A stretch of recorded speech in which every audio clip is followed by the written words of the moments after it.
Mon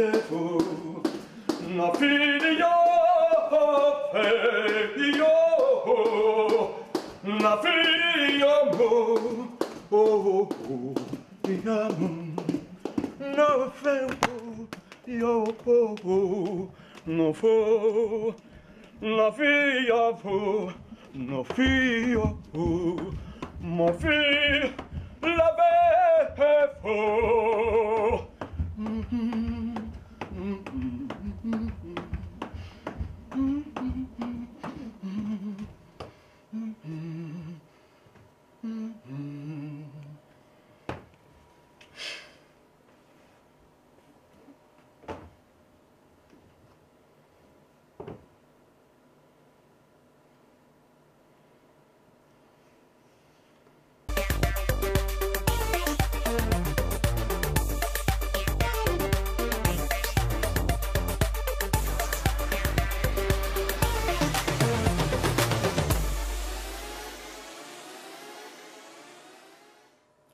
Bonjour. Aujourd'hui, nous allons rencontrer un être hors du commun. Un être hors humain, puisque c'est ainsi qu'il se nomme. Un être dérangeant, un être qui fascine, un être qui fâche. Et j'espère que vous êtes prêts pour le voyage, parce que c'est une véritable aventure. Alors, il a écrit un livre, et c'est ce dont nous allons parler aujourd'hui. Je vais vous lire quelques passages de ce livre. Et je crois que c'est une bonne introduction de ce dont nous allons parler. Ce livre est une véritable poubelle, un ramassis de propos orduriers envers l'humanité entière. Un poids, une mesure, une décharge à ciel ouvert, où chacun fera le tri. Mais attention, ce n'est pas si simple que ça. Hors humain dit aussi « Je célèbre tout ce qui existe, respire, par opposition à ce qui tend vers l'inaccessible mort. Je veux offrir aux enfants mes gorgones, mes titans, mes monstres, mes dragons, ainsi que l'amour d'un imaginaire inspiré qui sent l'ortie, la rose, le lilas, la menthe des rivières et la fraîcheur nocturne. » Voici quelques images qui ne disent peut-être pas grand-chose de ce que vous êtes.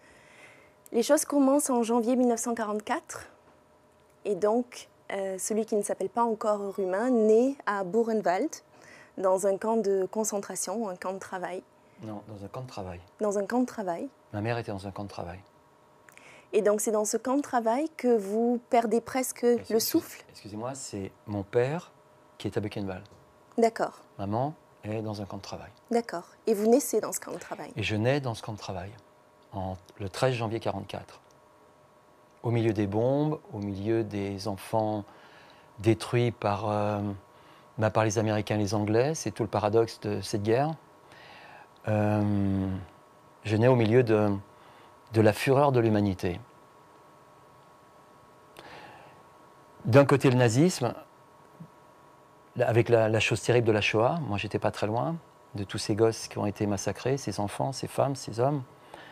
Et de l'autre côté, un camp de travail où les femmes, c'est un camp de femmes et d'enfants, ont été littéralement aussi, certains pulvérisés complètement. Ces camps ont été pulvérisés.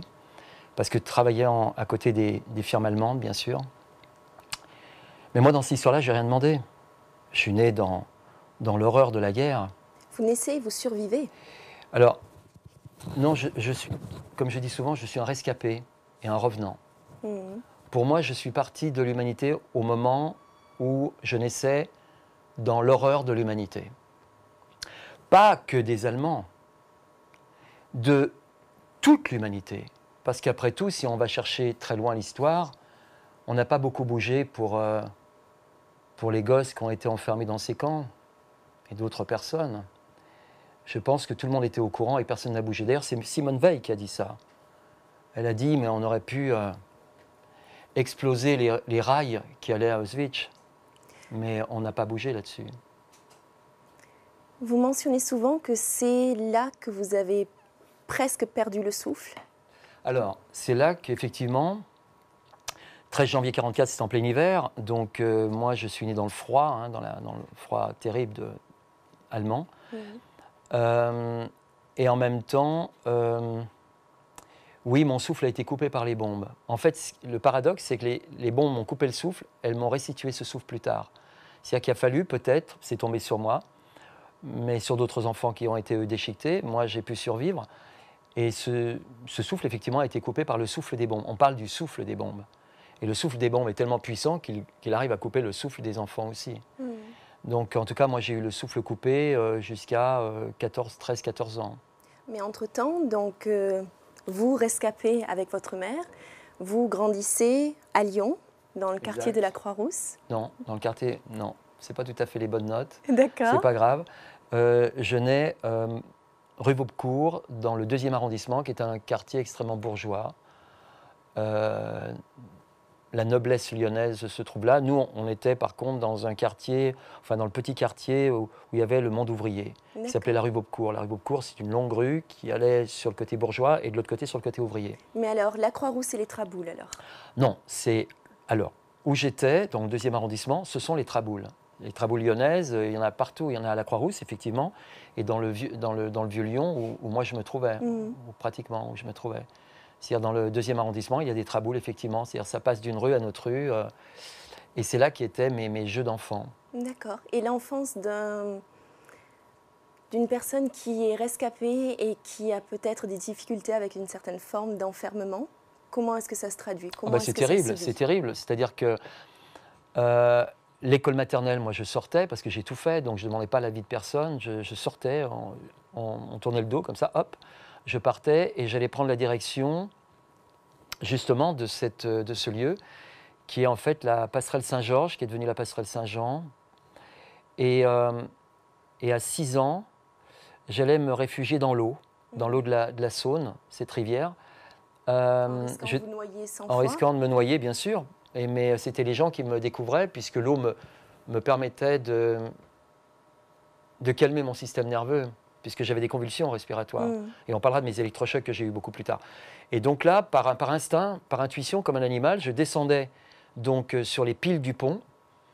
Et au mois de juillet, l'eau était basse, et je mettais de l'eau jusqu'à mon petit ventre, jusqu'ici, pour tout simplement pour me calmer et respirer. L'eau me calmait.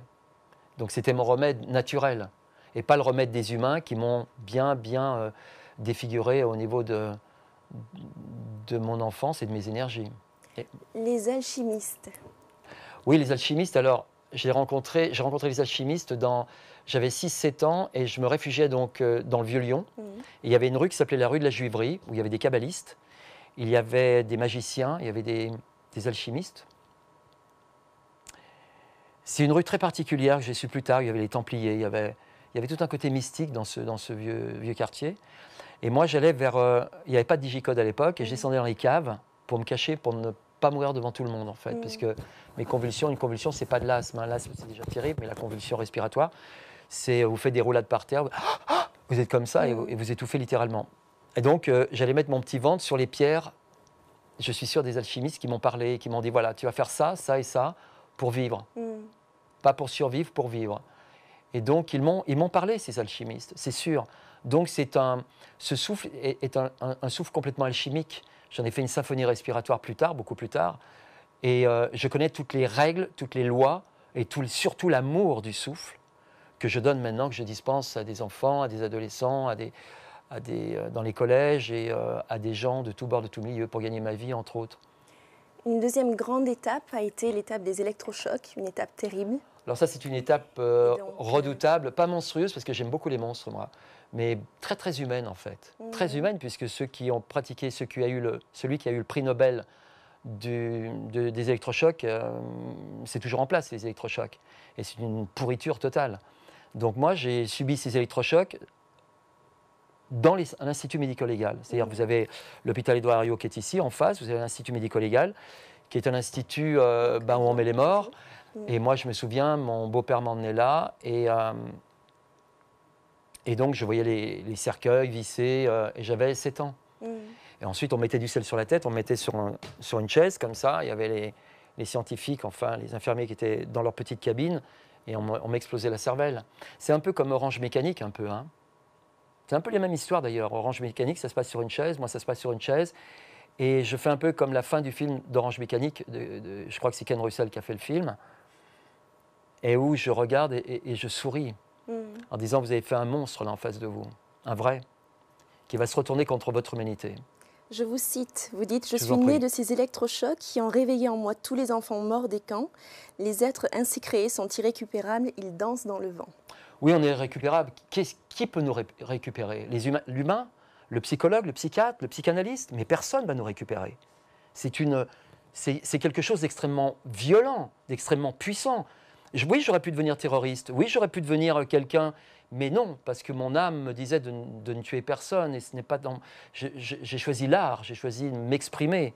Mais non, on ne guérit pas de cela.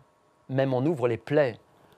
Moi, j'ai ouvert ma plaie là-dessus. Je ne me suis pas calmé du tout. Ce qui m'a donné une énergie hors du commun, ce qui m'a permis de me mettre face à l'homme et lui dire, voilà, face à votre humanité, et de lui dire, vraiment, votre humanité, elle me dégoûte, parce que rien ne change dans le monde humain. Tout est on recycle les choses. Donc, je veux bien être ce monstre ou cette bête, parce que quand les humains ne savent pas quoi dire, leur saloperie, ils le balancent là-dessus. Sauvage, monstre, bête... voilà, tout y passe. Et puis le bestiaire aussi, cochon, porc. Et eux, ils sont à l'abri. Les humains sont à l'abri. Tout le monde se donne bonne conscience. C'est toujours l'autre qui est le fautif. C'est toujours l'étranger. Alors moi, je suis l'étranger de l'étranger. Hein. Vous êtes l'étranger de l'étranger moi, je qui suis est l'étranger de allé l'étranger. au fin fond du Grand Nord pour aller repousser d'autres limites. Alors, je suis parti au Groenland pour une publicité. Je faisais le rôle de mannequin, mais moi, je faisais le rôle du souffleur. Je faisais le rôle de la créature de Frankenstein. Frankenstein, en fait, c'était Jacques Séguéla, qui était le commanditaire. Enfin, il n'était pas le commanditaire, c'est lui qui a organisé l'histoire. Et Jacques Séguéla. Et ensuite, le commanditaire, c'est Charles Belpomme des Sleep Homes. Et moi, je leur ai dit, voilà, je veux partir au Groenland. Je veux bien être cette créature et vous montrer que mon souffle est hors du commun. Ce n'est pas du yoga, ce n'est pas du tai chi, mais c'est encore 1000 fois plus fort. Je vous propose de voir quelques images et de les commenter, parce qu'elles sont vraiment fortes.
C'est une folie furieuse. C'est un record, soit, mais c'est une folie absolument furieuse. Furieuse, je ne sais pas. Moi, je l'ai fait avec le sourire. Vraiment, j'étais très heureux de le faire. C'était de prouver qu'on pouvait se sublimer. J'aime bien le mot sublimation. Je n'aime pas le défi. Je déteste le mot défi. Ça appartient aux humains, les sportifs qui parlent de défi. Moi, je me suis uni à l'iceberg. Je me suis uni au souffle. Je me suis uni également aux ours polaires qui étaient là, que personne ne m'a prévenu. D'ailleurs, les ours polaires, ils étaient dessous. Hein. Ils étaient sous les icebergs. Et en même temps, je me suis uni aux Inuits, à la vie, au life, à la vie. Et j'ai battu ce record mondial qui a été... où on a vendu ce film un peu dans le monde entier. Moi, je ne me suis pas fait d'argent, mais tant pis, ce n'est pas le problème. Je l'ai fait pour quelque chose d'extrêmement profond, pour ensuite prouver que ce souffle n'est pas un souffle d'oxygénation, est un souffle électrifiant. C'est-à-dire que c'est un souffle électrique pour moi. Expliquez-moi pourquoi sauter d'un iceberg, d'un hélicoptère. Pardon, sauter d'un hélicoptère avec des icebergs autour, avec un corps qui est à 37 degrés, une eau qui est à moins 2 degrés. Moins 2 degrés Celsius, oui. Au niveau de l'organisme, qu'est-ce que ça produit normalement? Ça produit que vous sortez de l'humanité, c'est le baptême des éléments, c'est le baptême du vivant, c'est le baptême de l'énergie la plus puissante, la plus suprême. C'est un hymne vraiment au vivant. C'est pas, j'avais pas de professeur de yoga qui me disait il faut faire comme ça, comme ça. Moi, je l'ai appris par les alchimistes, je l'ai appris par les forces, par Dieu, on dira ce qu'on voudra, mais peu importe, par des énergies hors normes. Ce qui m'a calmé, ce qui m'a apporté cette force extraordinaire, où je fais des choses et je continue à faire des choses exceptionnelles parce que, mais on en parlera, l'humain n'a absolument pas de souffle. S'il avait du souffle, il ne tuerait pas son voisin, il ne tuerait pas les animaux, il ne massacrerait pas les plantes comme il fait. Donc là-dessus, je suis redoutable. Alors, ce saut du Groenland, pour terminer, je l'ai fait 3 fois, pas une fois, 3 fois, avec un sourire au fond de moi. Moi, j'étais hyper joyeux de le faire, parce que tout le monde pensait que j'allais crever, quoi, que j'allais mourir. Et je leur ai dit non, je vivrai, pas survivre, je vivrai vraiment, et je dépasserai même la vie. C'est-à-dire, la mort, la vie, comme je dis, ni vivant ni mort, simplement existant. Ce qui m'intéresse, c'est l'existence, et c'est pas... Parce que si je vis, je vais mourir, et je traverse la mort. Là, j'ai traversé la mort, par exemple. Totalement, la mort. Il y a une expression qui revient constamment, c'est l'ultime souffle. Le tout dernier, oui. Alors, d'où ça vient? Vous voulez savoir? D'où est-ce que ça vient? D'accord. Alors, ça vient de mon enfance, quand j'étais en camp, où j'étais avec maman, et en face, pas très loin, il y avait des camps comme Birkenau, Buchenwald et bien d'autres, où les gosses mouraient. Mais je suis intimement convaincu maintenant qu'ils m'ont donné leur souffle, leur tout dernier souffle. C'est pour ça que j'ai appelé le tout dernier, l'ultime souffle. Et pourquoi? Parce que quand j'étais enfant, ouais, c'est douloureux de dire ça. Je marchais dans la rue et puis j'étouffais. Donc le souffle a été pour moi... Enfin, j'ai un amour fou parce qu'au moment où j'étouffais, les forces, peu importe du terme, ces forces innommables me donnaient le tout dernier souffle. Et donc, j'ai pu réagir à la dernière seconde ou les milliards de secondes pour reprendre la vie. Donc, ce souffle, d'ailleurs, toutes les religions ont parlé de souffle. Ils n'ont jamais respecté d'ailleurs le souffle. Aucune religion monothéiste n'a respecté le souffle. Sinon, ils ne seraient pas entretués entre eux. Donc, moi, j'observe l'humanité comme ça, avec le scalpel, et puis je l'observe comme ça, puisque je suis né, après tout, au milieu des morts. Donc, j'ai le droit, et j'ai même le devoir, de prendre mon scalpel pour voir comment se comporte l'humanité. Vous écrivez une chose très belle sur cet ultime souffle. Vous dites « L'ultime souffle est un don, une grâce et un devoir envers les disparus, à transmettre pour les êtres humains, aimants, amants. » Oui. Alors, ces êtres humains, aimants et amants, Oui. ce triptyque m'intéresse. Est-ce que vous pourriez nous en parler un peu plus? Parce que dans humain, il y a la main. Donc la main, elle prend, elle viole, elle saccage, elle cultive, mais en même temps, elle détruit. On tue les animaux avec, on tue l'homme avec, on tue les enfants avec. Donc l'humain, elle appuie sur la gâchette, comme ça, la main. Et puis elle est humain, humé. Donc j'ai pris le mot humé, le souffle, la puissance du souffle.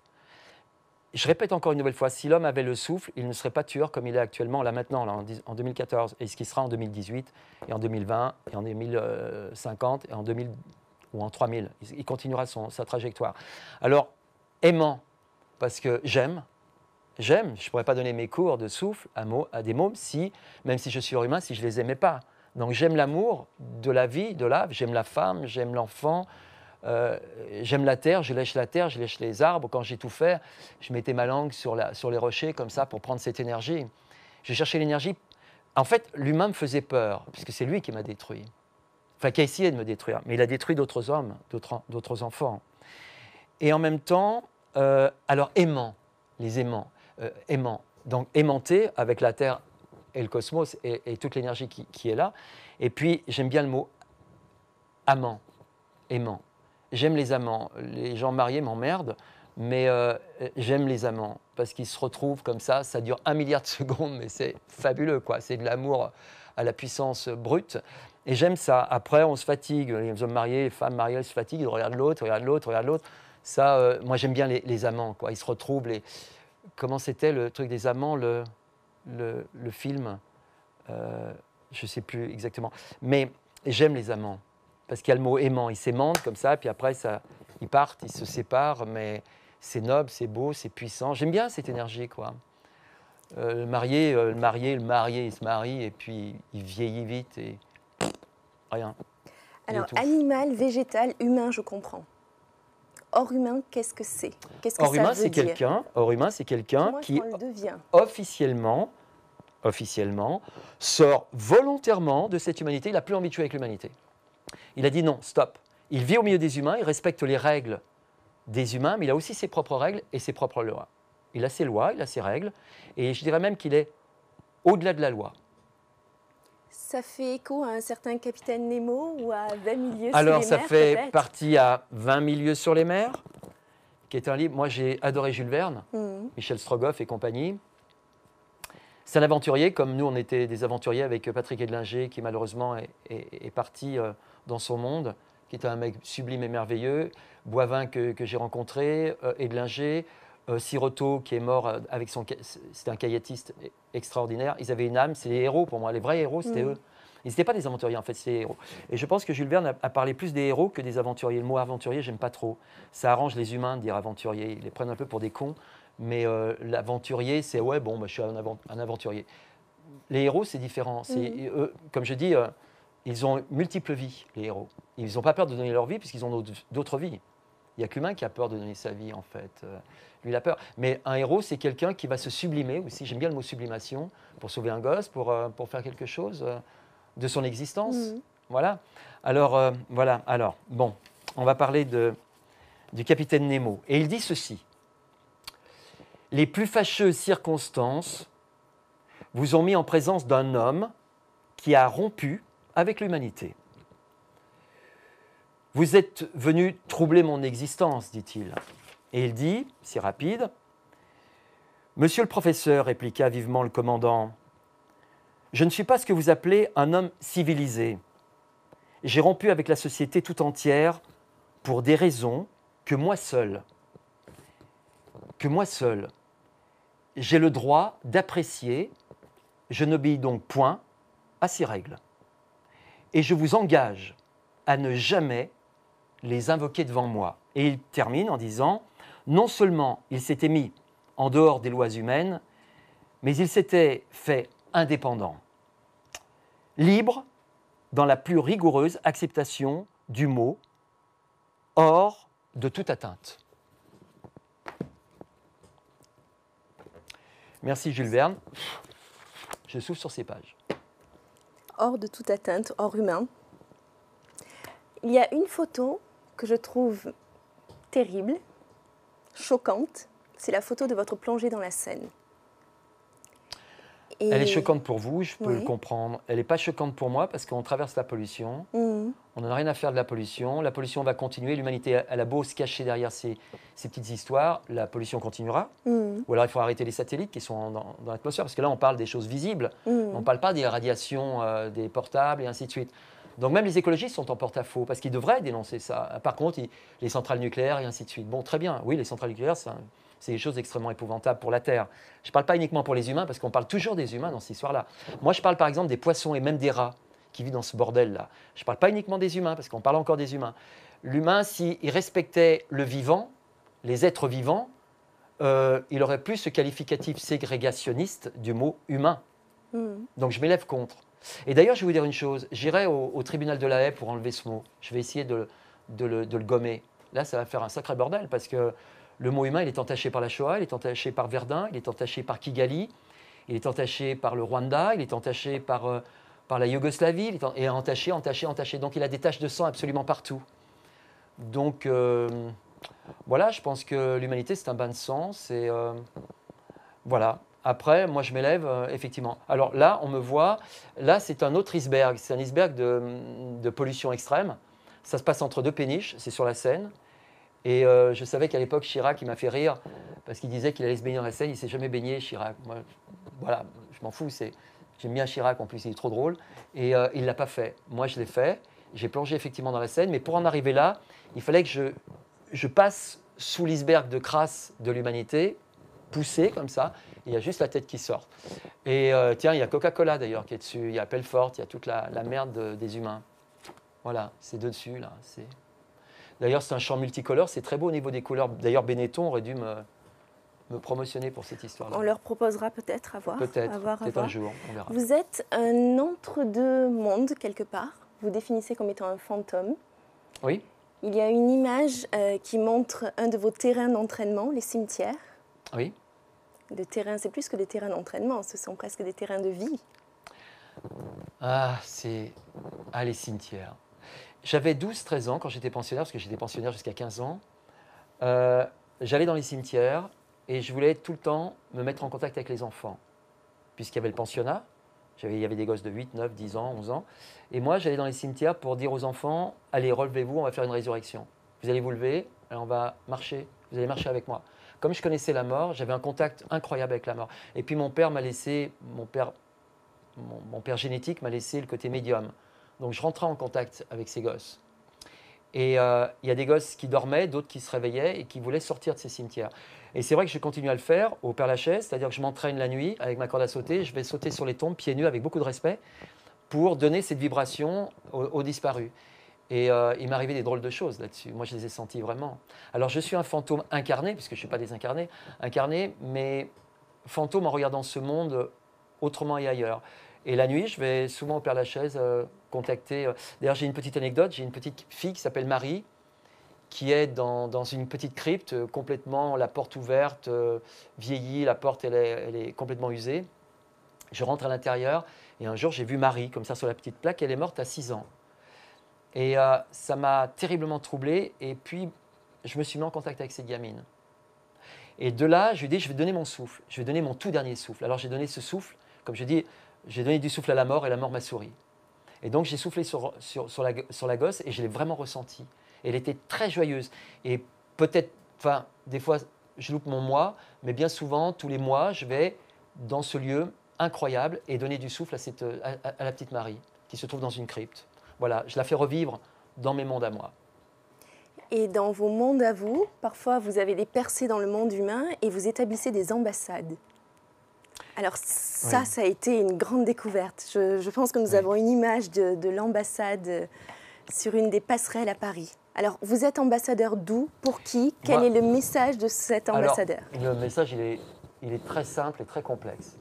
J'ai choisi la passerelle de Billy. De Billy, c'est un héros. Hein. Il est mort à Iéna, je crois, en combattant dans l'armée napoléonienne. Bien. À côté de ça, c'est une passerelle avec des arches. J'aime l'arche. C'est un peu l'arche de Noé, quelque part, pour moi, où j'amène les animaux et les enfants là-haut pour les protéger, pour les préserver. Moi, j'aime bien Noé, ça me plaît bien. Il y a une histoire qui me plaît bien derrière tout ça. Et donc, je suis sur les arches, je suis tout là-haut. Et là-haut, je ressens tous les mômes, tous les enfants disparus. C'est un lieu, pour moi, magique. Et j'en ai fait une ambassade au bout de 30 ans, quand même, hein, où je montais là-haut. Avant les Yamakasi. Moi, je faisais les ponts, les toits, les grues, bien avant les Yamakasi, qui ont, eux, ils avaient 12-13 ans à l'époque. Et ensuite, il y a eu David Bell qui a fait les Yamakasi avec Parcours, avec son film et tout, qui est un mec génial que j'aime beaucoup, qui va faire du souple d'ailleurs avec moi, certainement. Il m'a demandé. Et donc, je montais là-haut, et là-haut, j'ai toujours fait du spectacle. Et j'en ai fait donc une ambassade. Et j'ai prévenu tous les ambassadeurs. J'aurais dit, voilà, il y a une nouvelle ambassade qui existe à Paris. Bon. Les mecs, ils étaient fous au téléphone. Ils me disaient, mais c'est quoi? C'est qui? Je m'appelle le hors-humain, je fais une ambassade, l'ambassade du hors-humain. C'est-à-dire l'ambassade fantôme. Et en fait, c'est l'ambassade des poètes, des fantômes, des artistes, des gens qui ont envie de se suicider et qui ne vont pas se suicider là parce qu'il y a du souffle, parce que là, je donne du souffle. Donc, c'est un lieu d'existence, un lieu de puissant de vie. Et c'est entre deux rives en plus. Donc, c'est ni la gauche ni la droite. Même pas le centre. C'est le ventre du cosmique, de la terre, de l'eau, des poissons qui sont dessous, et ainsi de suite. Donc, c'est mon lieu magique, c'est mon lieu poétique, c'est mon lieu où je suis heureux dessus. Et donc, j'ai mis cette plaque qui est toujours là, et que même la police ou les renseignements généraux ou qui que ce soit ne l'a jamais enlevée. Personne n'a touché. D'ailleurs, c'est sacré, hein, il ne faut pas y toucher, parce que ceux qui vont y toucher, c'est dans la magie. Hein. C'est quand même dangereux, il ne faut pas toucher à ce que met le voir humain là. Voilà. À la plaque, elle est gardée, c'est une ambassade qui est gardée par ce que j'appelle l'armée fantôme.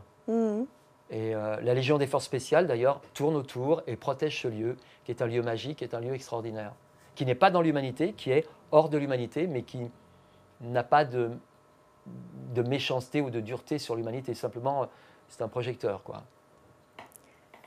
Moi, je suis l'ambassadeur. Vous êtes l'ambassadeur et vous êtes hors humain et pourtant, vous êtes au beau milieu de notre humanité. Et donc, ma question, c'est comment se passent les interactions avec les humains que nous sommes? Alors, d'abord, vous avez dit au beau milieu, au bon, au beau milieu, au beau. Je pense que l'humanité n'est pas très belle. Elle devrait se regarder en face dans son miroir. Et d'ailleurs, elle a un miroir comme ça, elle se regarde. Et puis d'un seul coup, elle se regarde, elle dit « Ah, humain, eh ben, je vais te dégommer, toi, en face. » Ils ne s'aiment pas, en fait, les humains entre eux. Ce serait autrement. Il faut arrêter le cirque, là. Il faut arrêter le mensonge. Il faut arrêter surtout l'hypocrisie de certains qui parlent de l'humanité comme ça. L'humanité, elle se déteste quelque part. Pour s'aimer, il faudrait qu'elle sorte de l'humanité. Et là, oui, il pourrait se passer quelque chose. Et là, je suis prêt à défendre ça, mais partout, seul contre tous, il n'y a aucun problème. Et donc, je dis que l'humanité est en porte-à-faux sur elle-même. Et moi, elle m'a poussé hors de l'humanité. Moi, au départ, j'étais dans cette humanité. Je n'ai rien demandé, moi.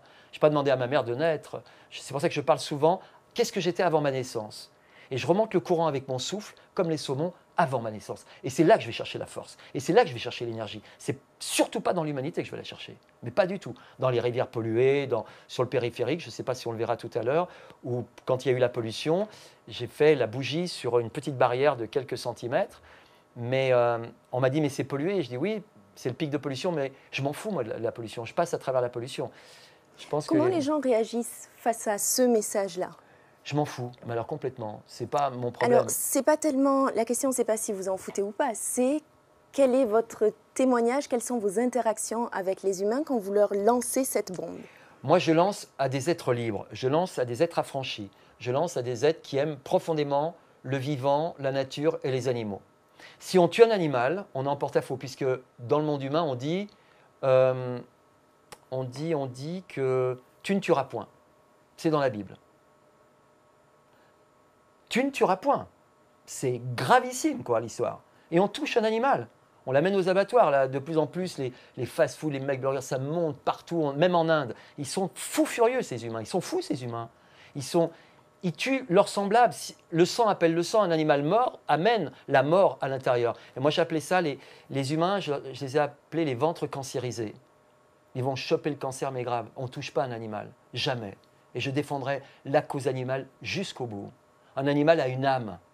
La religion catholique a dit, elle n'avait pas d'âme. L'animal n'a pas d'âme. L'animal a une âme. Regardez, elle protège les gosses. Les gosses, ils aiment les animaux. Ils ont tous un hamster, ils ont un chat. Maintenant, ils ne savent plus où les mettre. Les chats, on ne sait plus où les mettre. Les chiens, on les vire. Dans les villes, on ne sait plus quoi en foutre, puisque moi, j'avais un chien à l'époque. Il ne pouvait pas rentrer ni dans un stade, ni dans un parc, ni nulle part. Donc, soi-disant pour la propreté, mais il n'y a pas plus crado qu'un humain. Je veux dire, il fout sa merde partout. Moi, je fais les égouts de Paris. Je peux vous dire que c'est vraiment immonde et dégueulasse. Il y a des mecs qui travaillent là-dedans. Je me demande comment ils travaillent. C'est de la folie. C'est mes lieux d'entraînement aussi. Et vous marchez pieds nus partout? Et je marche pieds nus partout, été comme hiver. Non, je pense que je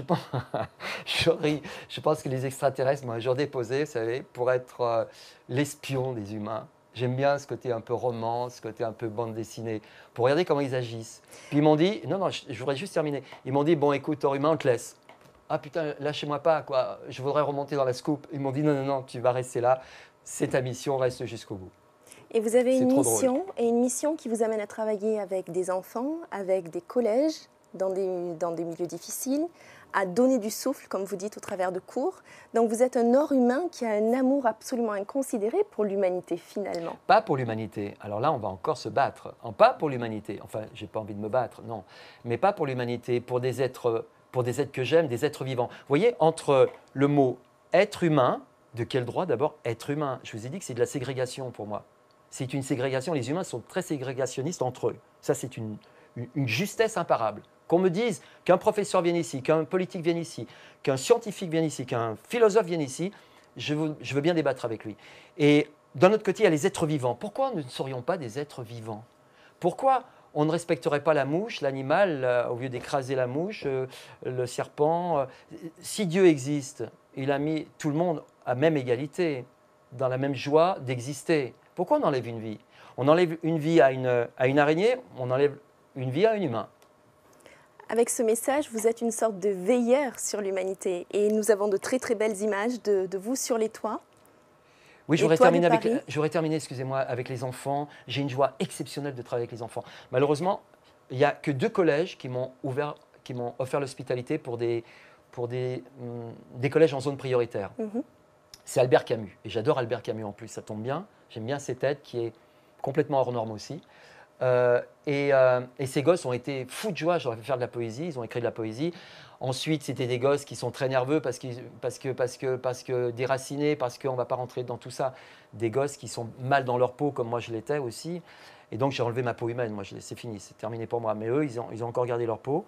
Et ce souffle les a calmés. D'ailleurs, même les professeurs sont venus faire du souffle avec moi. Ils ont tellement été touchés. Et la classe a été extrêmement calmée par ce souffle. J'ai un souffle qui amène un calme et une maîtrise et une joie et une beauté aux mômes. C'est impressionnant. Et aux adultes aussi, puisque je le donne aussi à des êtres qui me respectent déjà pour commencer, comme je les respecte, et en même temps qui me choisissent comme je les choisis. On se choisit. Vous vous choisissez. Absolument. À la fin de votre ouvrage, vous finissez en décrivant un rêve et vous finissez en décrivant une rencontre avec des êtres qu'on ne définira pas, qu'on ne qualifiera pas d'humains, mais des êtres que vous croiseriez peut-être au détour d'une nuit. Et donc finalement, toute votre démarche, finalement tout votre message, est-ce une manière de renvoyer un message à l'humanité pour qu'elle se réveille, pour qu'elle réagisse et pour qu'elle retrouve des fondamentaux qu'elle délaisse parfois? On va recommencer l'histoire, mais je veux bien la recommencer avec un grand plaisir. Je ne parle pas aux humains là. Je parle aux êtres vivants, aux êtres libres, aux êtres affranchis, à ceux justement qui ont envie de quitter cette humanité. Voilà l'histoire, elle est là l'histoire. Il ne faut pas tricher. Hein. Hors humain donne un message, pas à l'humanité, aux êtres vivants. Pas à l'humanité, aux êtres vivants. C'est-à-dire à des êtres effectivement que je croise qui vont se sublimer, qui vont se métamorphoser, qui vont faire une transmutation. Et comme je dis une chose terrible, je dis que, par exemple, la poétique remplacera la politique grabataire et corrompue. C'est violent hein, ce que je raconte, c'est sûr. Mais bien que dans les politiques, j'ai une compassion pour les politiques en leur disant, bon écoutez, est-ce qu'on arrête là? Est-ce que vous ne voudriez pas aller faire une balade dans les déserts du Maroc ou de Tunisie, d'Algérie ou d'ailleurs, ou au Mali, et vous calmer, vous aurez le temps de vous occuper de vos enfants, de vos maîtresses, vous aurez le temps de voir autrement la vie. Et pourquoi il n'y aurait pas une assemblée nationale dans le désert? Pourquoi ça apporterait du souffle déjà pour commencer à ces politiques, mais je pense qu'il serait plus politique à ce moment-là. Ce serait des êtres de réflexion, des sages quelque part, hein, et pas, il ne serait pas vieux, il ne serait pas grabataire, parce que le politique vieillit très très vite en fait. Hein. Donc voilà. Et vous, personne ne vous croit quand vous dites que vous avez 70 ans. Vous terminez votre livre en disant « Que dire de plus humain ?» J'ai tout dit, tout donné, tout avalé, tout recraché au risque de vous perdre, de me perdre sur la plage et, pourquoi pas, de nous retrouver, qui sait, au détour d'un jour par une nuit sans fin. Je trouve ça... Enfin, je l'ai écrit, c'est bizarre parce que c'est comme si... C'est pas moi qui écrivais, c'est comme si... Moi, je suis autodidacte, hein. Je n'ai pas fait d'études, je ne pouvais pas puisque j'avais des problèmes de respiration, mais j'ai étudié plus tard, j'ai lu beaucoup, mais tout a été transcrit par le souffle pour moi. Donc... mon livre a été écrit, je l'ai écrit avec un amour fou et une joie extraordinaire. Et à chaque fois, je disais, mon souffle, guide-moi, dis-moi ce qu'il faut marquer. C'est pour ça que je dis, quand les humains disent, c'est écrit. Je les regarde, je leur dis, c'est écrit? Ils me disent, oui, c'est écrit. Et je leur dirais, non, c'est soufflé. Parce que s'il n'y a pas de souffle, il n'y a pas d'écriture. Donc là, déjà, ils ont fait une faute, les humains. Ils ont mis l'écriture avant le souffle. Donc le souffle, c'est l'esprit et l'âme. L'écriture, c'est l'intellect, mais l'intellect est ravageur. L'intellect, il n'y a pas une guerre qui ne se fait pas sans l'intellect. La bombe atomique s'est faite avec l'intellect. Comme je dis, ce n'est pas l'homme aux pieds nus qui a inventé la bombe atomique, par exemple. Non, non, c'est les mecs, cravates, ils ont fait des superbes études, l'ENA, Sciences Po et autres études, Cagne, Hippocagne aussi. Ils ont fait des superbes études brillantes, mais ça les a poussés aussi à faire Pearl Harbor, même si Pearl Harbor était là, ils ont été explosés, mais de l'autre côté, il y a eu Nagasaki et Hiroshima. Donc on n'arrête pas cette histoire-là, cet intellect de plomb, de lourdeur incroyable, où on apprend constamment. J'avais une amie à moi, qui était prof de logistique, qui me disait, le plus terrible dans l'humanité, c'est qu'il faut toujours apprendre et réapprendre et encore réapprendre. Donc la perte de temps incroyable, quoi. Il faut toujours réapprendre. Et parfois reproduire et reproduire des erreurs absolument terribles. Et recycler surtout, recycler. Vous préparez un événement, un moment fort, sous peu. Oui. Est-ce que vous souhaitez nous en parler, nous expliquer Oui, un oui, peu absolument. ce que Ça sera signifie? le 8 mai, Mhm. où brillamment, avec une joie extraordinaire, je dis, je déclare la guerre à l'humanité, celle que l'on n'attend pas. Je déclare la guerre à l'humanité, celle que l'on n'attend pas. Tout seul, voilà. Alors, celle que l'on n'attend pas, ben, ils vont réfléchir à ce que c'est. Ils verront bien. Alors, le 8 mai, je serai sur mon... Alors, j'ai une ambassade, puis j'ai un consulat. Donc, mon consulat se trouve sur le pont de l'Alma. Mhm. Donc, j'ai la passerelle de billets, le pont de l'Alma. C'est le pont avec des ailes, hein, c'est le pont volant. Et là, alors, mon spectacle, il est fait avec mes corps de ballet. Alors, mes corps de ballet, c'est la police nationale. Je ris vraiment, parce qu'ils ont toujours participé à mon spectacle. Sans agressivité, sans rien. Ils savent que je ne suis pas un vandale, que je ne suis pas un terroriste. Mais je les fais jouer en même temps. On a toujours joué ensemble. Depuis 84-85, j'avais fait un groupe qui s'appelait Combat Vital, où des gens qui buvaient, qui se droguaient plus ou moins, je les emmenais avec moi, ils faisaient du souffle et on montait sur les ponts, les toits, les grues, comme j'ai dit, avant les Yamakasi. Et les flics étaient toujours, la police était toujours à nos trousses avec les renseignements généraux. Mais il n'y a jamais eu de... Ça s'est passé toujours très très bien, on se baignait dans la Seine, on faisait des trucs complètement dingues. Donc le 8 mai, ils seront là. C'est évident qu'ils vont être là, puisque c'est à partir de 16h, le 8 mai. Donc le 8 mai, c'est la fin des hostilités, on est d'accord. Et moi, j'ouvre les hostilités sur un autre plan. D'accord. Voilà. Vous nous avez parlé d'un souffle ultime inversé, ou d'un souffle inversé. Oui. Alors, je ne suis pas persuadée de comprendre exactement comment là, ça fonctionne, quel est le symbolisme derrière. Alors, c'est un souffle inversé, c'est-à-dire, comment expliquer? Comme je suis souvent dans le vide, je mets ma tête en bas et j'inverse mon souffle. C'est très difficile de faire du souffle à tête en bas, en fait. Hein. Et en même temps, inversé, parce que ce n'est pas un souffle, je dirais, humain. Ce n'est pas un souffle de yoga, bien que j'ai beaucoup de respect pour le yoga, pour le tai chi aussi, mais c'est un souffle d'abord urbain. C'est un souffle qui se fait au milieu de la pollution, au milieu du bruit, au milieu du périphérique. Par exemple, moi, je cours au milieu du périphérique, où il y a des tas de bagnoles, pare-choc contre pare-choc, et je vais faire mes souffles là. Sauf que je vais le faire d'une certaine manière où les humains ne vont pas bien comprendre l'histoire. Et là, je me prends une énergie redoutable dans la pollution. Vous accepteriez de nous faire une démonstration pour conclure notre début Oui, d'échange? je vais vous faire un souffle inversé, oui. Oui. Si vous voulez, oui, bien sûr, avec plaisir.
C'est sur ces images étonnantes que nous allons terminer cette émission. Et Heure Humain a une page Facebook si vous voulez suivre certaines de ses aventures. Et nous remercions la locale de nous avoir permis de rencontrer cet être hors du commun, hors humain ou pas. Nous vous souhaitons une très bonne soirée. Merci beaucoup. Au revoir.